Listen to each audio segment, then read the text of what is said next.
Πριν από 1.700.000 χρόνια, ο κόσμος διέτρεχε χιλιάδες κινδύνους.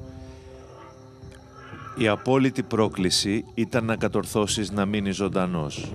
Κυνήγησε για να μην κυνηγηθείς, σκότωσε για να μην σκοτωθείς.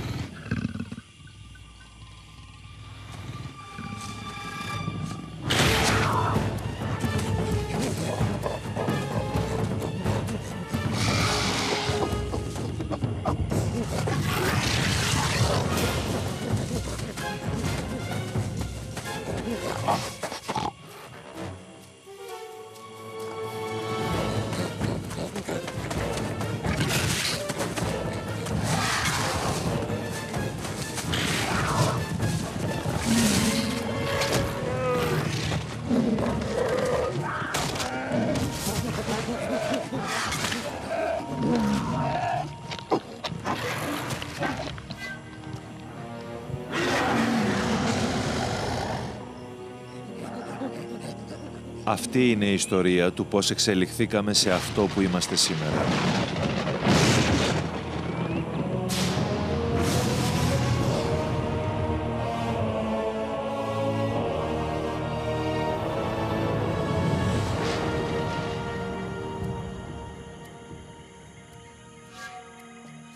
Το ανθρώπινο είδος εμφανίστηκε για πρώτη φορά στην Ανατολική Αφρική πριν από 2,5 εκατομμύρια χρόνια. Ήταν η αρχή του επικού ταξιδιού της ανθρώπινης εξέλιξης. Οι πρωτόγονοι άνθρωποι, οι ανθρωποειδοί, ζούσαν ανάμεσα σε τεράστια τέρατα, αλλά αυτά τα ανθρωποειδή έκλεβαν την τροφή τους, σε αντίθεση με αυτό το ελουροειδές με τους κοφτερούς κυνόδοντες. Αυτός είναι ο Homer Gaster, ο πιο πετυχημένος από όλα τα ανθρωποειδή με το μεγαλύτερο εγκέφαλο έως τότε. Είναι η σανίδα εκτείναξης της μετεξέλιξης του είδους μας, όπως και άλλα ανθρωποειδή της Αφρικής. Αυτοί οι άνθρωποι περπατούν στα δύο πόδια. Αυτά τα δύο πόδια δεν είναι αρκετά για τα πιο αιμοβόρα και πιο γρήγορα τετράποδα διοκτικά. Αυτό το ζώο με τα κοφτερά δόντια έχει τρομερούς κυνόδοντες για να σχίζουν το κρέας, αλλά ακόμα και αυτά τα δόντια δεν μπορούν να καθαρίσουν πλήρως ένα τομάρι. Έχει μείνει με αρκετό κρέας πάνω του για αυτούς που περιμένουν. Είναι ένα θαυμάσιο αρπακτικό 200 κιλών. Οι άνθρωποι, για να ξεπεράσουν τα ζώα, πρέπει να βρουν τον τρόπο. Ο Homer Gaster είναι το πιο έξυπνο ανθρωποειδές που περπατάει στη γη και από τους πρώτους ανθρώπους σαρκοφάγους.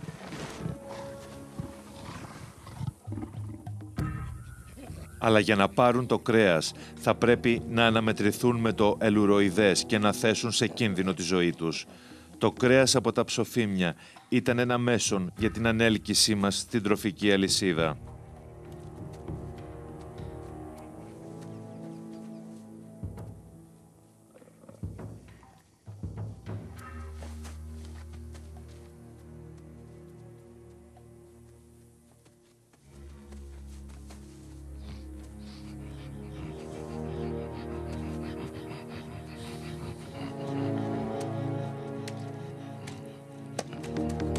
Για 1 εκατομμύριο χρόνια κομμάτια από πέτρες είχαν χρησιμοποιηθεί σαν εργαλεία. Αλλά για να είσαι επιτυχημένος κρεατοφάγος, χρειάζεσαι κοφτερά εργαλεία σαν τους κυνόδοντες που έχει το ελουροειδές. Το κρέας περιέχει λιπαρά οξέα και είναι πολύ θρεπτικό. Η διατροφή με κρέας βοηθάει τον εγκέφαλο να μεγαλώσει. Αυτό το κρέας λοιπόν αξίζει τον κίνδυνο.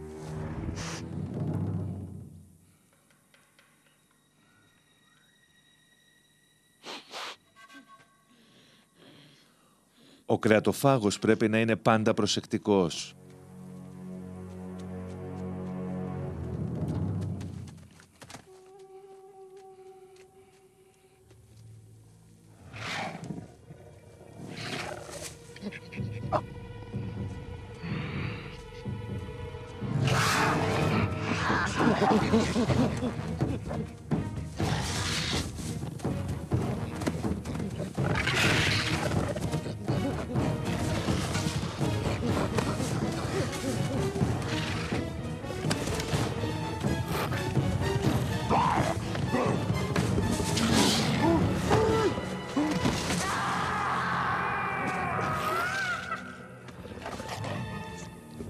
Θα επιβιώσει μόνο ο πιο τυχερός. Η ζωή είναι μικρή και σκληρή. Είναι μάλλον απίθανο αυτά τα ανθρωποειδή να αισθάνονταν λύπη. Ό,τι δεν φάει το ελουροειδές θα μείνει για τους υπόλοιπους κυνηγούς πτωμάτων που θα αφήσουν μόνο τα κόκαλα. Και αυτό θα συνεχιστεί για εκατοντάδες χιλιάδες χρόνια.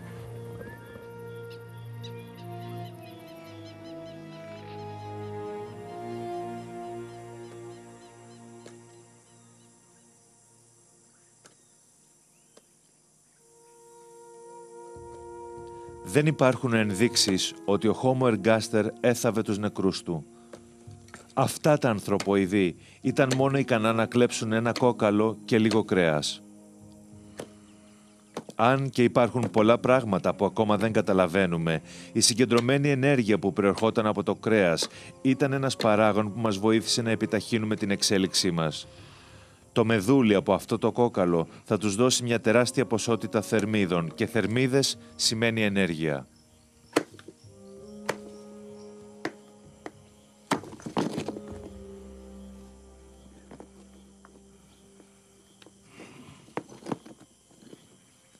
Μπορεί να χρειάστηκαν πολλές γενναίες για να ανακαλυφθεί ο τρόπος επεξεργασίας της πέτρας για τη δημιουργία ενός εργαλείου που να είναι αιχμηρό και από τις δύο πλευρές. Αλλά αυτό που θα αρχίσει να ανακαλύπτει αυτός ο πρωτόγονος θα είναι η πρώτη από τις πολλές επαναστατικές ιδέες του ανθρώπινου είδους.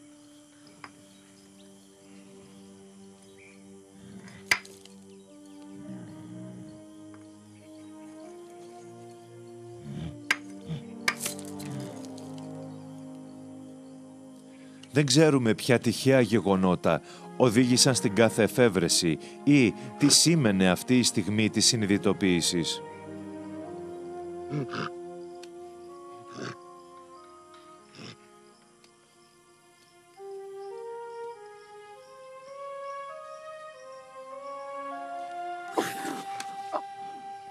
Αυτό το νεαρό ανθρωποειδές έχει δημιουργήσει ένα πιο κοφτερό και ευέλικτο εργαλείο, το προϊστορικό πελέκι που θα ανταγωνιστεί τους κοινόδοντες του ελουροειδούς.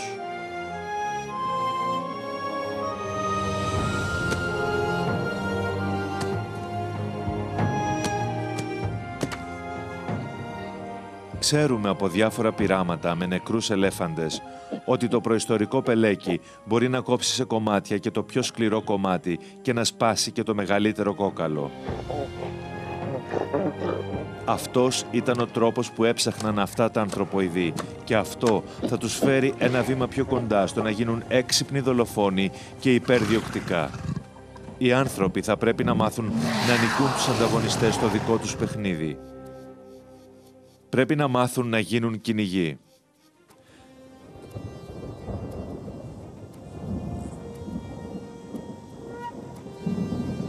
Θα χρειαστούν ένα εργαλείο ακόμα πιο ισχυρό από το νέο τους προϊστορικό πελέκι. Ένα τόσο ισχυρό εργαλείο με τόσες πολλές χρήσεις που όχι μόνο οι άνθρωποι αλλά και όλα τα ζώα να τρέμουν μπροστά του.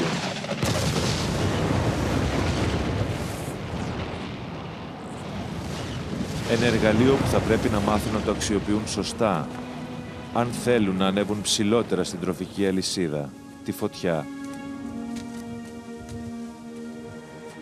Οι απόγονοι του Homo ergaster, οπλισμένοι με πέτρινα εργαλεία και έναν εγκέφαλο που εξελισσόταν βαθμιαία, μετακινήθηκαν από την Αφρική και άρχισαν να κατοικούν σε όλο τον κόσμο. Πριν από 1.700.000 χρόνια άφησαν πολύ λίγα στοιχεία πίσω τους που να χρονολογούν τη μετανάστευσή τους προς το βορρά. Ήδη γνώριζαν την τρομακτική και καταπληκτική δύναμη της φωτιάς.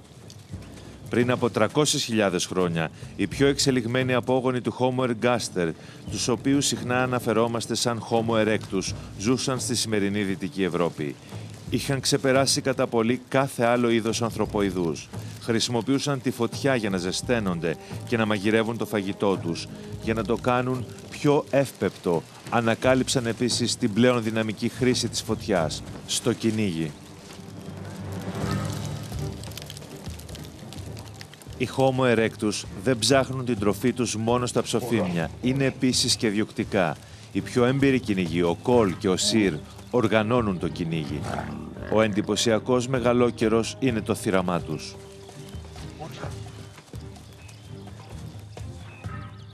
Το Ιρλανδικό ελάφι Elk, που έχει πλέον αφανιστεί και είχε κέρατα 3 μέτρα πλάτος, είχε ύψος 2,7 μέτρα.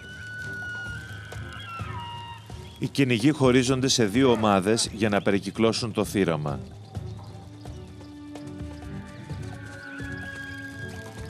Από τη μεγάλη εμπειρία τους γνωρίζουν πλέον ότι το ομαδικό κυνήγι είναι πιο αποτελεσματικό και μόνο ένα μεγάλο ζώο έχει τόσο πολύ κρέας που αξίζει το ρίσκο.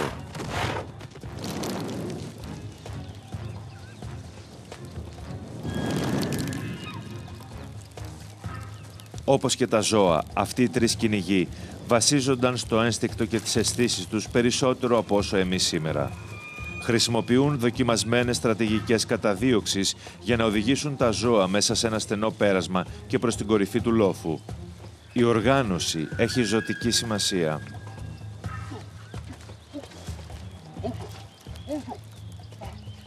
Η γλώσσα, όπως τη γνωρίζουμε, θα περιμένει ακόμα 250 χρόνια, αλλά αυτοί οι προϊστορικοί άνθρωποι έχουν τις βασικές δυνατότητες επικοινωνίας. Ο Σιρ στέλνει τον Ήμπο να παραφυλάξει.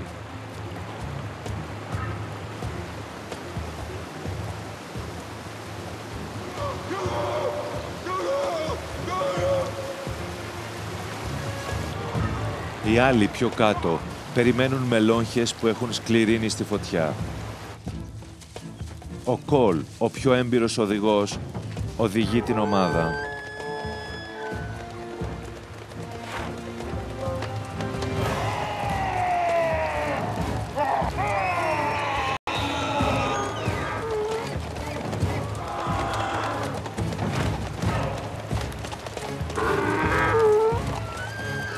Έχουν μόνο λίγα λεπτά να οδηγήσουν τα ελάφια στην κορυφή του λόφου.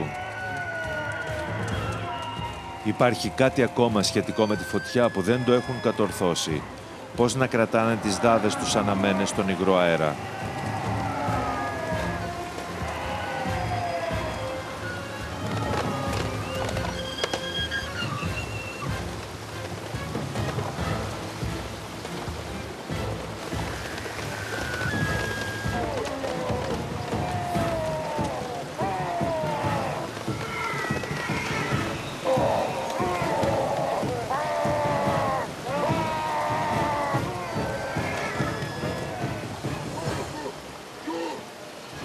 Η μέχρι τώρα εμπειρία τους δεν μπορεί να τους βοηθήσει σε αυτό.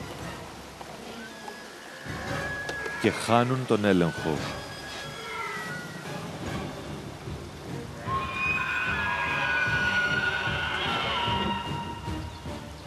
Οι κυνηγοί γίνονται κυνηγημένοι. Η ανθρώπινη μετεξέλιξη καθορίζεται χρονολογικά και από το συνεχώς αυξανόμενο μέγεθος του εγκεφάλου. Η γνώση μας για το Homo ergaster προέρχεται από το αγόρι Ναριοκοτόμο από την Κένια και χρονολογείται πριν από 1,6 εκατομμύρια χρόνια. Ένας Homo erectus ηλικίας 10 ετών από την Ισπανία που χρονολογείται πριν από 786.000 χρόνια είχε μεγαλύτερο εγκέφαλο. Ένας προϊστορικός κυνηγός που βρίσκεται αντιμέτωπος με ένα επιθετικό μεγαλόκερο είναι ανυπεράσπιστος αν δεν έχει κάποιο αποτελεσματικό όπλο.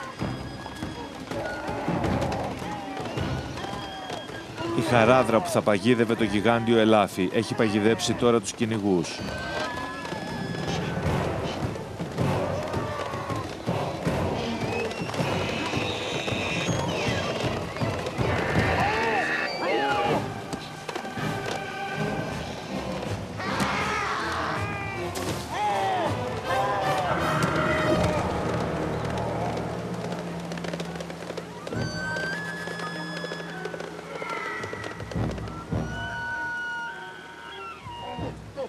Ο Σιρ έχει τραυματιστεί σοβαρά.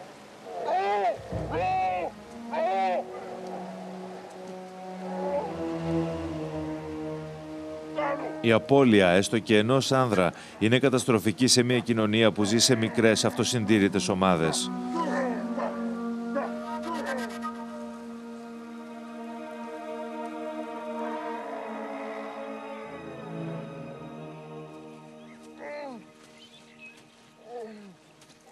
Ο θάνατος και οι σοβαροί τραυματισμοί ήταν το τίμημα που πλήρωσε ο Homo erectus για να ζει με τέτοια άγρια ζώα. Η απώλεια του Σιρ μπορεί και να σήμαινε τη μετάβαση από την επιβίωση στην πείνα. Σήμερα επέστρεψαν με 2 πληγωμένους άνδρες και χωρίς κρέας. Το ατομικό κυνήγι από πολύ κοντά ήταν φοβερά επικίνδυνο.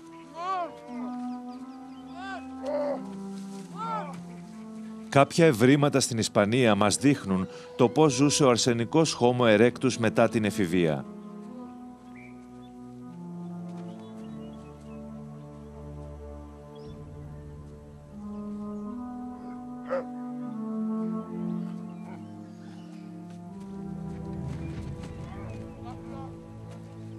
Δεν υπάρχουν ενδείξεις ότι ο Homo erectus έσκαβε τάφους ή έκανε τελετουργίες για τους νεκρούς.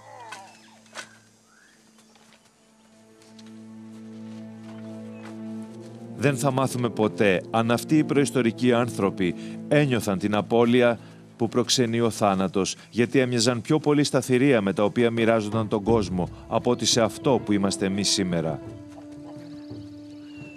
Η φωτιά τους πρόδωσε στο κυνήγι. Υπάρχουν πράγματα γύρω από αυτήν που είναι μυστήριο για αυτούς. Αλλά θα πρέπει να μάθουν όλα τα μυστικά της αν θέλουν να επιβιώσουν. Για πολλά χιλιάδες χρόνια ο Homo erectus πάλευε με το ίδιο πρόβλημα, πώς να κρατήσει τη φλόγα αναμένη στον υγρό αέρα.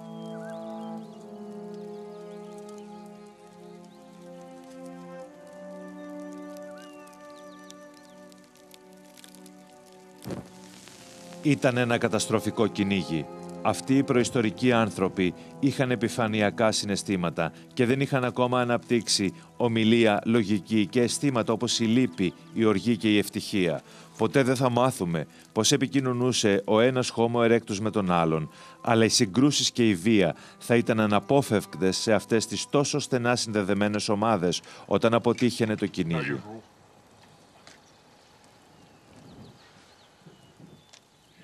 Αν και δεν έχουν γίνει ακόμα σαν εμάς, αρχίζουν να μας μοιάζουν όλο και πιο πολύ και οι συγκρούσεις είναι ανθρώπινες.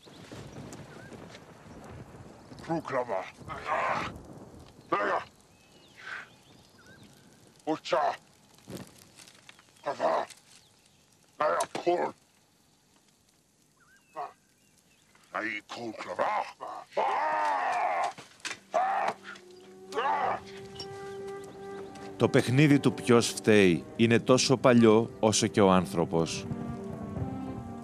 Μπορούν να δουν όλες τις δυνατότητες της φωτιάς, αλλά ακόμα δεν κατορθώνουν να την κάνουν ένα αξιόπιστο όπλο.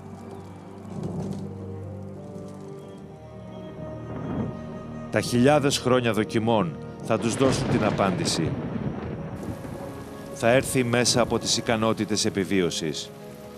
Μπορεί να τους λείπει το ενδιαφέρον για τους νεκρούς, αλλά είμαστε βέβαιοι ότι οι άνθρωποι που ζούσαν τόσο κοντά στη φύση είχαν τεράστια γνώση για το ποια φυτά ήταν εδόδημα και ποια όχι, τις εποχές των άγριων φρούτων και των μούρων και το σημαντικότερο, τη θεραπευτική δύναμη των φυτών.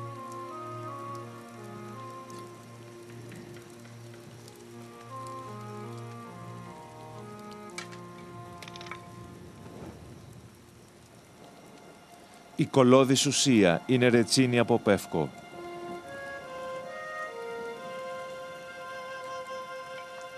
Όχι μόνο μπορεί να εμποδίσει τη μόλυνση, είναι επίσης και η πηγή της τερεβινθίνης, ενός φυσικού καύσιμου.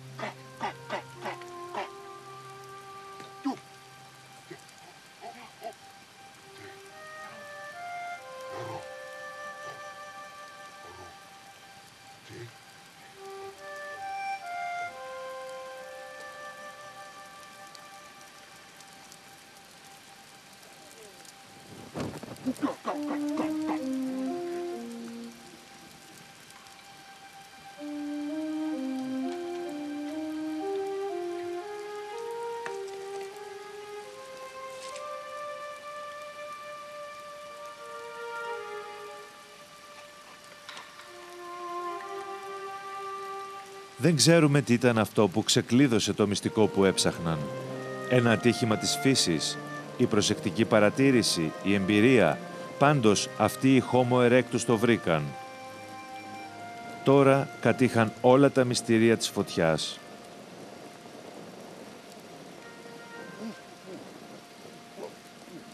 Τους κρατάει ζεστούς, μαγειρεύει την τροφή τους και διώχνει μακριά τα αρπακτικά. Και με αυτή την κοσμοϊστορική ανακάλυψη τίποτε δεν θα είναι όπως πριν. Η βροχή είναι η απόλυτη δοκιμή.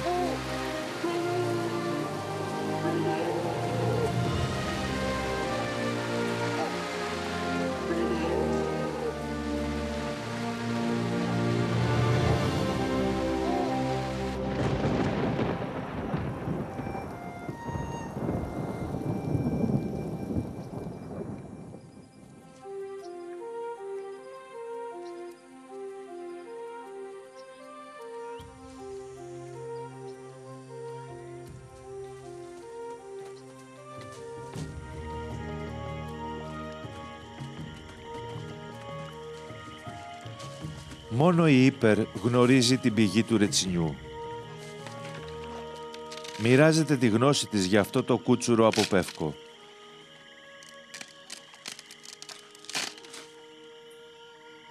Το ρετσίνι του πεύκου, όπως η τερεβινθίνη, έχει χαρακτηριστική μυρωδιά. Η επίλυση των προβλημάτων, η συνεργασία και η διάδοση της γνώσης θα είναι σημαντικά για την επιβίωση των ανθρώπων.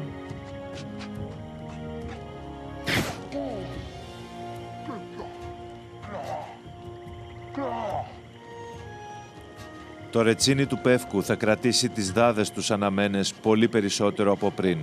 Αυτός ήταν ο τρόπος που χρειαζόντουσαν. Η Ήμπο και η ομάδα βρίσκονται για καλά στο σωστό μονοπάτι για να γίνουν επιδέξιοι κυνηγοί. Είναι ισχυροί.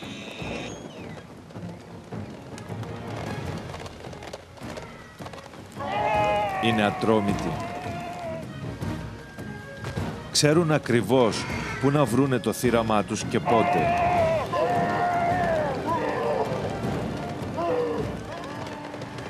Ξέρουν πώς αντιδράει όταν το κυνηγούν. Αλλά έχουν και το καλύτερο όπλο που έχει ανακαλυφθεί.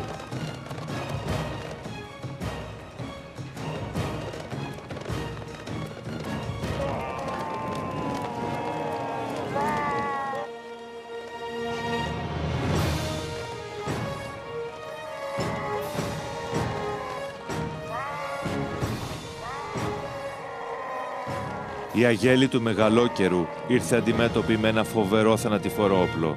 Όχι μόνο με τη φωτιά, αλλά τη φωτιά σε συνδυασμό με τον ανθρώπινο εγκέφαλο.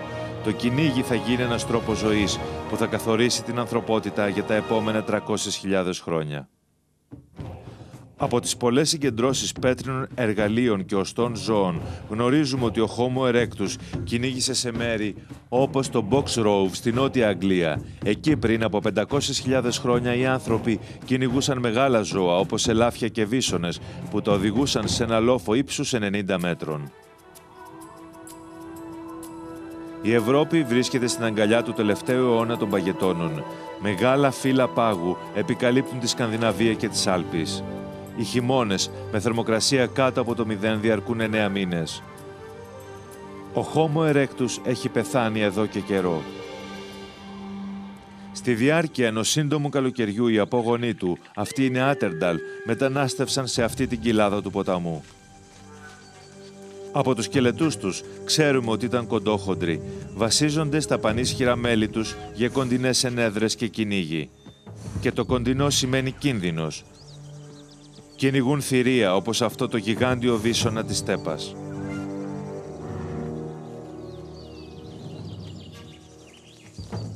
Τα όπλα τους είναι θανατηφόρα και τα δώρατά τους με τις πέτρινες αιχμές σχίζουν το πετσί και τη σάρκα. Το ύψος αυτού του βίσωνα πρίσκους είναι 1,80 μέτρα μέχρι την καμπούρα και ζυγίζει παραπάνω από 1 τόνο.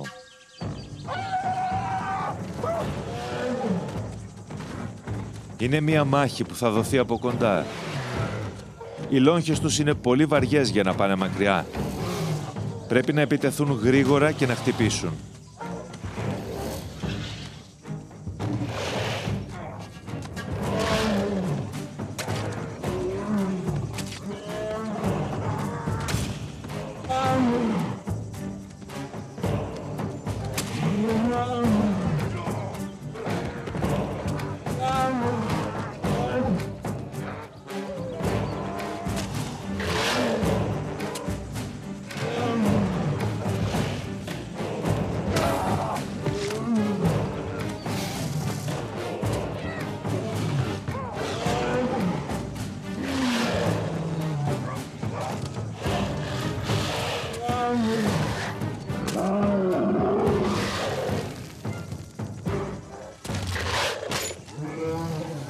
Η πέτρινη λόγχη σχίζει το δέρμα και προκαλεί ακατάσχετη αιμορραγία.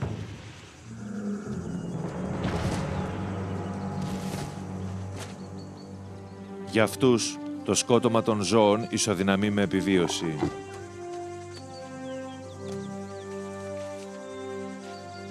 Ο Ντουγκ, ο πιο ισχυρός κυνηγός, δίνει το τελευταίο χτύπημα.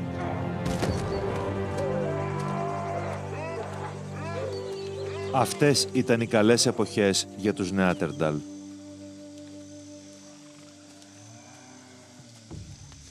Βρίσκονται πάντα σε εγρήγορση γιατί φοβούνται τους κυνηγούς των ψοφημιών και τα μάτια τους ανιχνεύουν συνέχεια το δάσος, ψάχνοντας για πιθανούς κινδύνους. Αυτοί οι Νεάτερνταλοι οι κυνηγοί δεν περιμένουν στη σειρά για να φάνε αυτά τα ψοφίμια. Είναι υπεραρπακτικά, υπεράνω ανταγωνισμού από τα άλλα ανθρωποειδή. Οι προϊστορικοί άνθρωποι, συμπεριλαμβανομένου και του Νεάτερνταλ, ζούσαν σε προσωρινές κατασκηνώσεις στην ύπαιθρο. Αλλά οι Νεάτερνταλ έβρισκαν και περιοχές που ήταν γεμάτες σπηλιές και μπορούσαν να ζήσουν σε αυτές, ειδικότερα το χειμώνα. Οι σπηλιές θα γινόντουσαν το κέντρο του κόσμου τους. Στη Νότιο Γαλλία υπήρχαν μόνο μερικές χιλιάδες Νεάτερνταλ. Ζούσαν σε μικρές οικογενειακές ομάδες.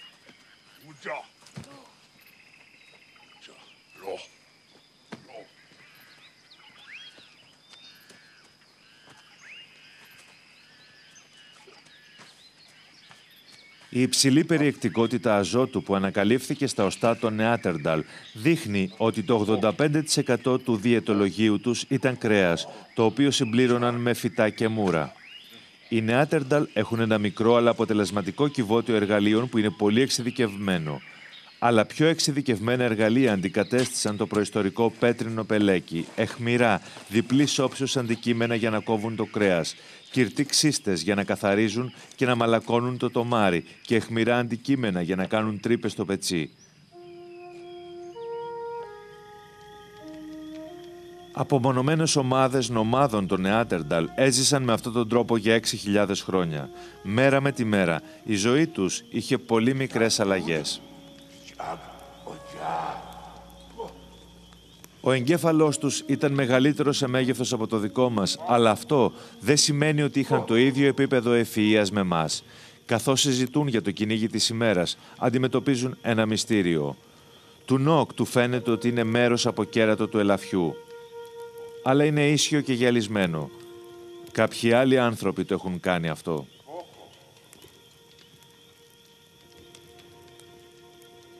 Ακόμα και ο πιο ισχυρός κυνηγός, ο Ντουγκ, δεν μπορεί να βρει άκρη.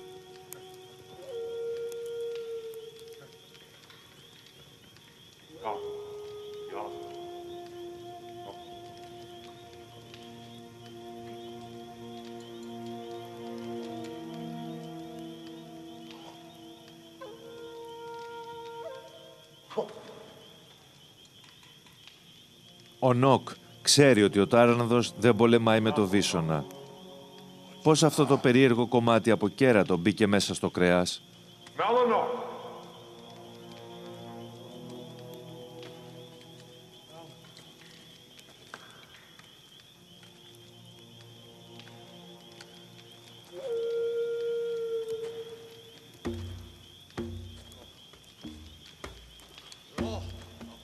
Ο Λορ παίρνει αυτό το περίεργο αντικείμενο σαν τρόπεο.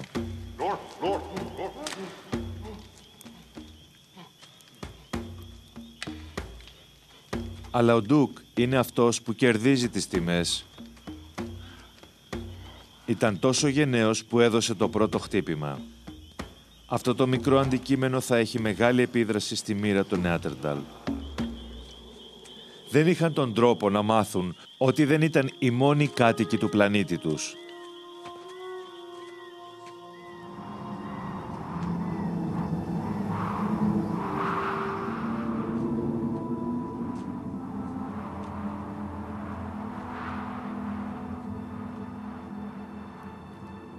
Οι εποχές δεν είναι πλέον τόσο καλές για αυτούς. Υπάρχει πάγος στο έδαφος εδώ και πολλούς μήνες. Ακόμη και για ανθρώπους που έχουν προσαρμοστεί πλήρως στην εποχή των παγετώνων, αυτό ξεπερνάει την αντοχή τους. Οι κυνηγοί πρέπει να ταξιδεύουν όλο και μακρύτερα, γιατί τα ζώα που κυνηγούν βρίσκονται συνέχεια εν κινήσει, αναζητώντας και αυτά τροφή.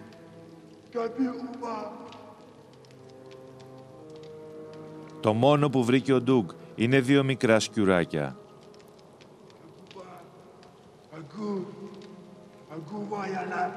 Αν παραμείνουν εδώ, θα πεθάνουν από την πείνα. Ξέρουν ότι δεν υπάρχει τίποτα στις δυτικές περιοχές από όπου έχουν προέλθει, αλλά ανατολικά υπάρχουν πολύ καλύτερες περιοχές για κυνήγι. Είχαν πάει και πάλι εκεί, αλλά ήταν καλοκαίρι. Το να επιχειρήσει όλη η ομάδα να μεταναστεύσει το χειμώνα ισοδυναμεί με θάνατο. Θα πάνε μόνο οι πιο δυνατοί κυνηγοί. Την εποχή των Νεάντερταλ, οι άνθρωποι είχαν αναπτύξει τουλάχιστον μία βασική μορφή ομιλίας. Είχαν μεγαλύτερο εγκέφαλο από τους προγόνους τους. Μέσα στο ιοειδές οστό βρίσκονται οι μύες των φωνητικών χορδών. Ένα τέτοιο οστό που χρονολογείται 60.000 χρόνια πριν και βρέθηκε στο Ισραήλ, είναι η πρώτη απόδειξη πρώιμης ανθρώπινης ομιλίας. Για 5 μέρες αυτοί οι κυνηγοί δεν έχουν βρει ίχνη θυράματος. Και αυτό είναι η μόνη ελπίδα για την πεινασμένη ομάδα που άφησαν πίσω τους και δεν έχουν δει τίποτε ακόμα.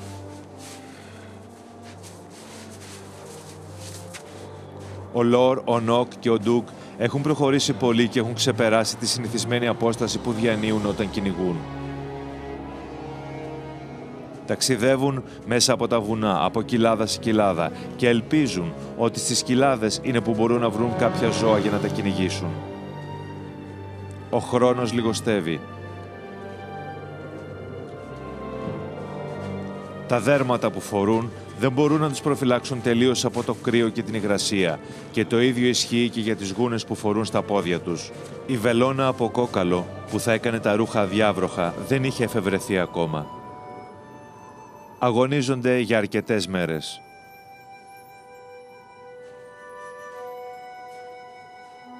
Η Βόρεια Ευρώπη είναι πλέον καλυμμένη με παγετώνες και παγωμένες βουνοκορφές. Η εποχή των παγετώνων έχει προκαλέσει τεράστιες αλλαγές στον καιρό.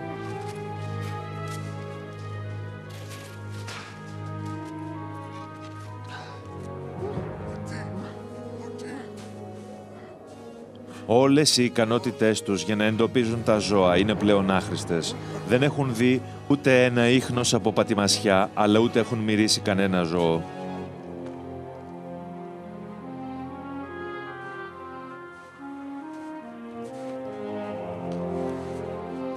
Ακόμα και η πολύ καλή φυσική τους κατάσταση έχει φτάσει στα ωριά της. Οι Νεάντερταλ είχαν αναπτύξει μεγάλες μύτες για να ζεσταίνουν την αναπνοή τους και τα κοντόχοντρα σώματά τους διατηρούσαν καλύτερα τη θερμότητα στο παγωμένο κλίμα. Αλλά αυτό δεν μπορούν να το αντέξουν. Άλλη μια νύχτα πλησιάζει. Η θερμοκρασία πέφτει με μεγάλη ταχύτητα. Θα πρέπει να βρουν καταφύγιο, αλλιώς θα πεθάνουν από την έκθεση στο κρύο.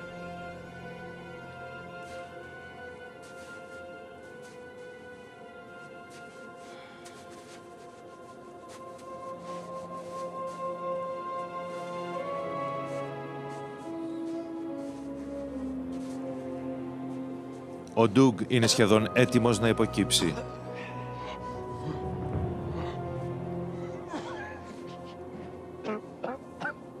Ο Νοκ υποφέρει από το κρύο και από υποθερμία τις τελευταίες μέρες.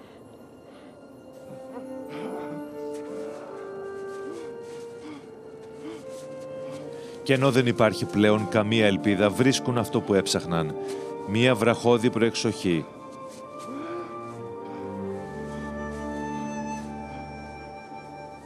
Αυτό είναι το καταφύγιο που έψαχναν οι Νεάτερνταλ.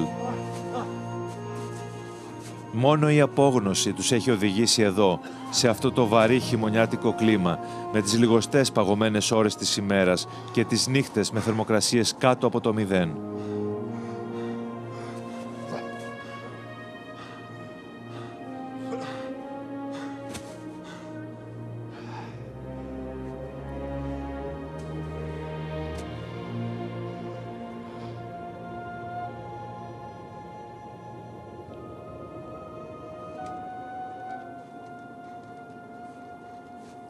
Ο Ντουγκ μαζεύει τα ξύλα που χρειάζονται για να ανάψουν φωτιά και να κρατήσουν τους λύκους και τις ίενες μακριά, αν και δεν υπάρχει κανένα ψοφίμι για να φάνε. Από τα συμπυκνωμένα στρώματα στάχτης και κάρβουνων που βρέθηκαν στο έδαφος των σπηλιών, γνωρίζουμε ότι οι Νεάτερνταλ άναβαν φωτιά. Δεν θα μπορούσαν να είχαν επιβιώσει στις βόρειες παγωμένες βουνοκορφές χωρίς τη φωτιά.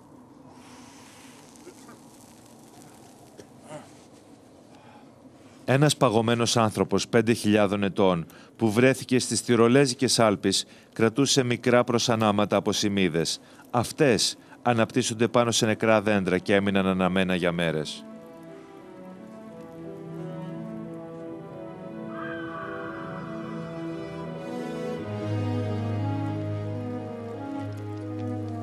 Μοιράζονται το τελευταίο αποξηραμένο κρέας. Ήταν εύκολο στη μεταφορά και ένας από τους πρώτους τρόπους συντήρησης του φαγητού. Ο Νοκ κοντεύει να χάσει τις αισθήσεις του.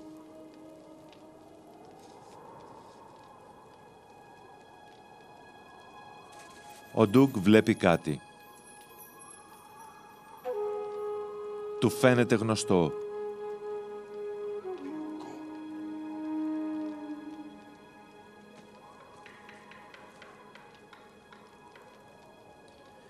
Μοιάζει με το κομμάτι κέρατου που είχαν βρει στη σπηλιά. Βλέπουν ότι είναι κάτι σημαντικό, αλλά δεν μπορούν να καταλάβουν τι σημαίνει.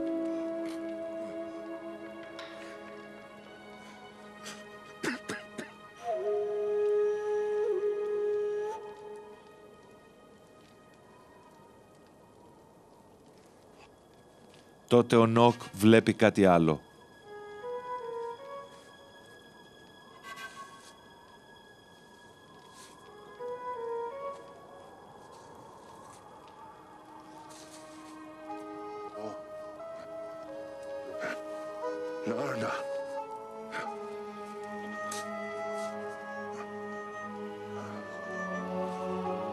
Κάποιον το έχει κάνει αυτό, αλλά όχι κάποιος σαν και αυτούς. Μοιάζει με ένα βίσωνα, αλλά σίγουρα δεν είναι βίσωνας.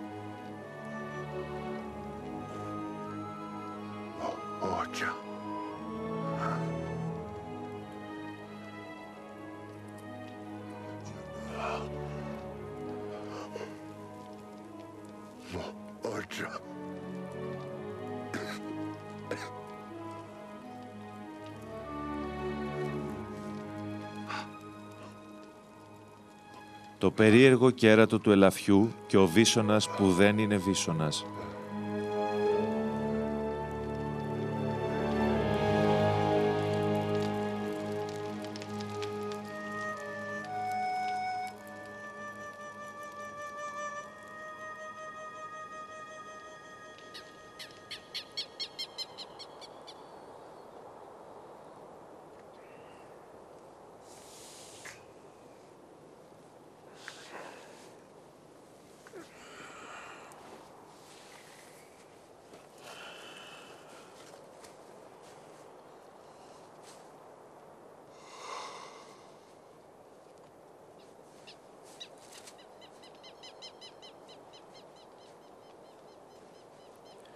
Ξυπνούν και ξέρουν ότι αυτή είναι η μέρα που πρέπει να βρουν ένα ζώο για να το σκοτώσουν.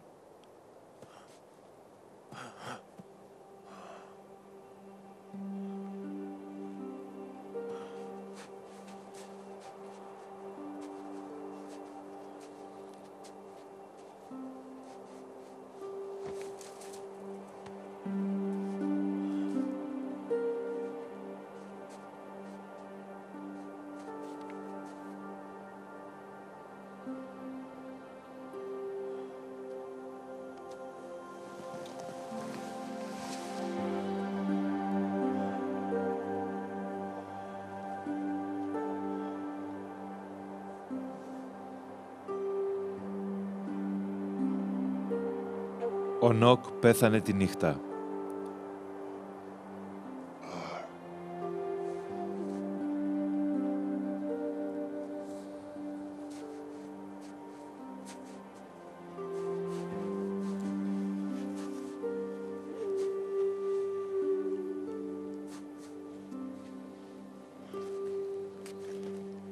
Αυτή είναι η μοίρα που περιμένει τον Ντουκ, τον Λορ και τους υπόλοιπους, αν δεν βρουν ένα ζώο για να το σκοτώσουν.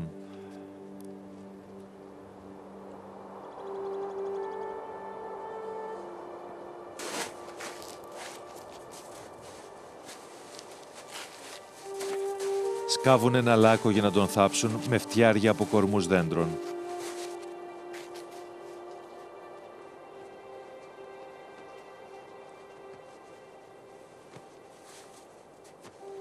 Γνωρίζουμε πιο πολλά για τους Νεάτερνταλ παρά για τους προγόνους τους, ακριβώς επειδή έθαβαν τους νεκρούς τους. Τα λείψανά τους βρέθηκαν άθικτα, που σημαίνει ότι έθαβαν τους νεκρούς τους με προσοχή και διέφεραν από τους άλλους ανθρώπους, που άφηναν τους νεκρούς τους να τους φάνε τα θηρία και τα κόκαλά τους βρισκόντουσαν σκορπισμένα και μακριά το ένα από το άλλο.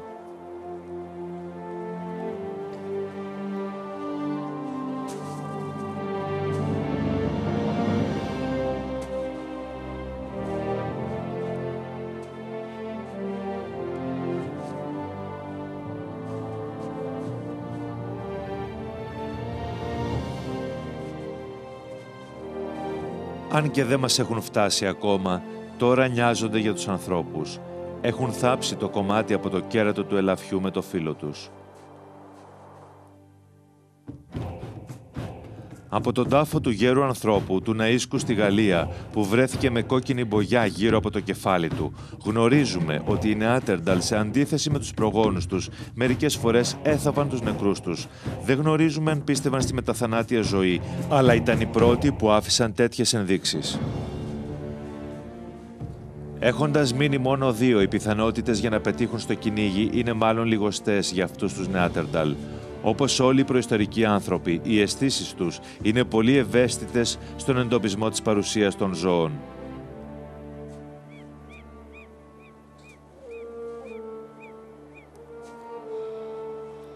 Αισθάνονται ότι ο Βίσωνας δεν μπορεί να είναι μακριά.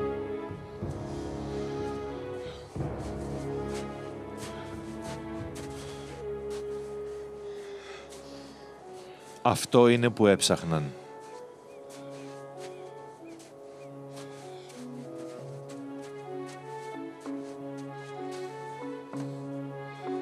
Ο Βίσωνας έχει περάσει από εδώ και μάλιστα πρόσφατα.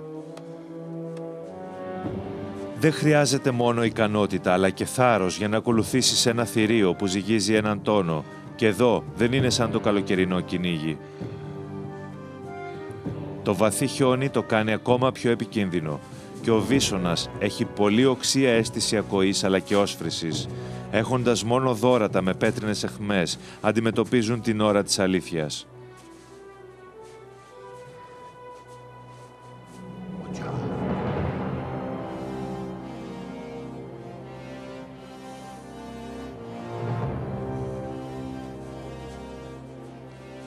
Αυτοί οι κυνηγοί γνωρίζουν ότι ο μόνος τρόπος για να πετύχουν να σκοτώσουν το Βίσωνα είναι να τον απομακρύνουν από το κοπάδι.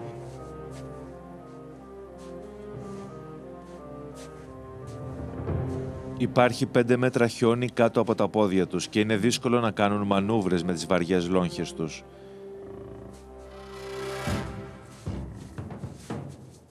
Για να πλησιάσουν αρκετά πρέπει να προσέξουν πολύ, γιατί οι Βίσωνες τρομάζουν εύκολα.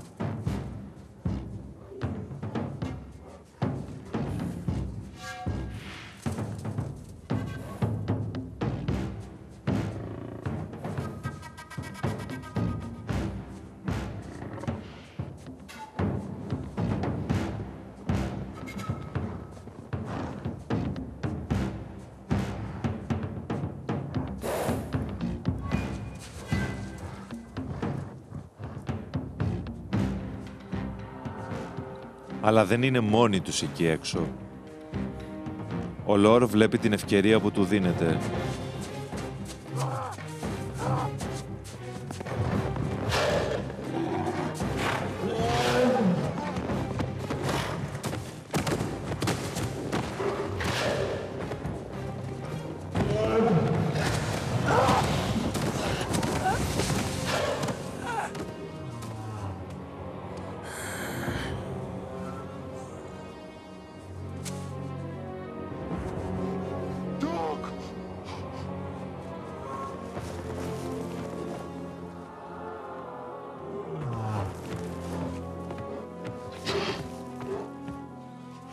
Ο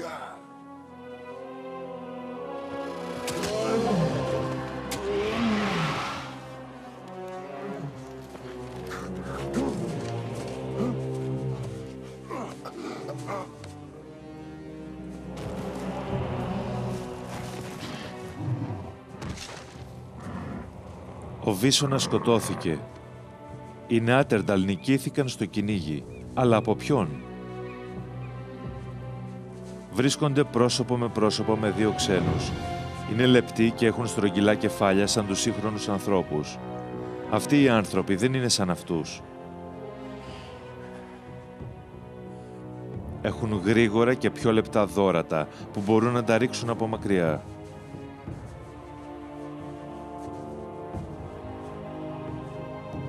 Για εκατοντάδες χιλιάδες χρόνια, οι Νεάτερνταλ ήταν οι μόνοι κάτοικοι της Ευρώπης. Ο Λορ, ο Ντουγκ και η ομάδα του που τους περιμένει δεν θα έχουν κανένα μέλλον.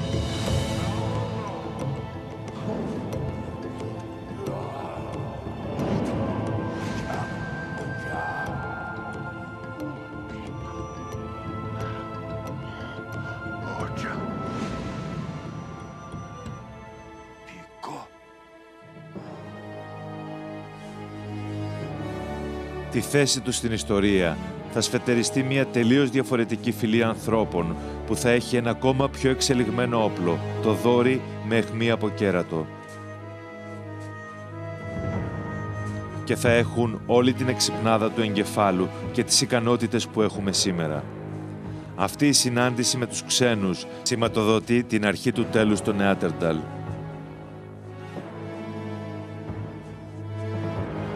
Δεν θα επιβιώσουν.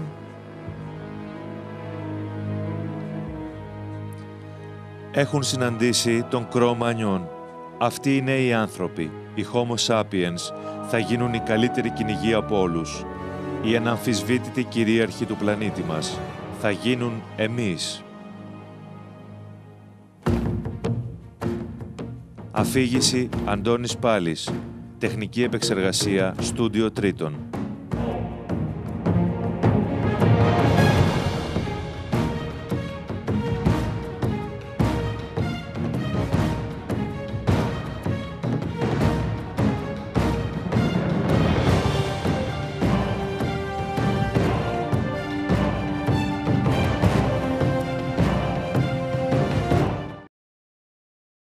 Διανομή παραγωγή Alpha Media.